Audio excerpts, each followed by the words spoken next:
is a live look over New York City, which right now is under a state of emergency. The mayor says it's because of how many people are being sent from other states seeking asylum. Hello, and thank you for joining us. I'm Deborah Morgan. And I'm Gerald Owens. This is a live look at the U.S. Capitol building in Washington, D.C., where decisions made here are making it harder for some people in North Carolina to plan their lives. We'll have that story in just a moment. We're going to start with what we know about New York City Mayor Eric Adams' decision. He says the city is expected to spend at least $1 billion trying to find shelter for migrants.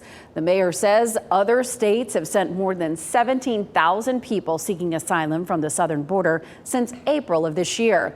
At least 9 buses arrived just yesterday. The city has been getting 5 to 6 groups of people daily since early September. A group of immigrants, students seeking citizenship in the United States, are pressing Congress for help in saving their futures. WRL's Aaron Thomas joins us live with their calls to expand protections to documented dreamers. Aaron?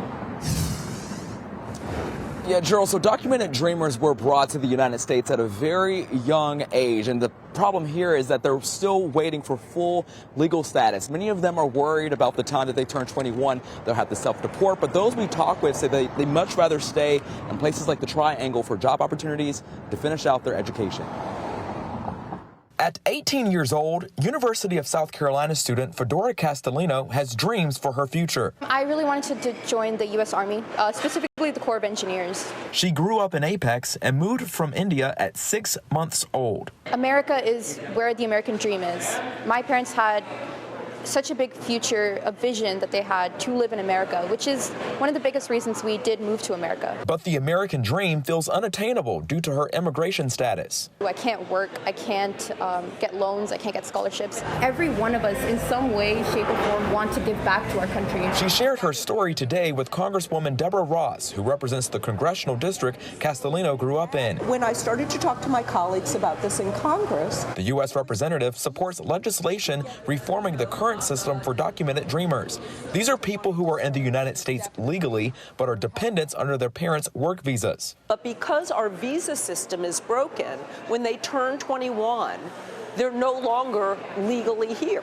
And so they either have to get another visa, go through the process, or they have to self-deport to a country that they don't even know. I was living in the U.S. for over a decade. NC State student Shushak Sabanini gets to work and stay in the States after achieving permanent residency through a green card. He joins other documented dreamers in a push to fix the system. Having been a documented dreamer and having gone through these issues for over 13 years, I know the pain and struggles that come with it. I really hope to see some resolution so that I can serve back to the country I love.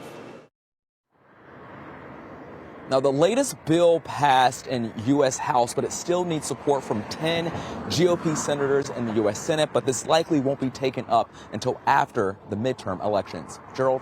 Aaron Thomas live in Raleigh. Thank you, Aaron.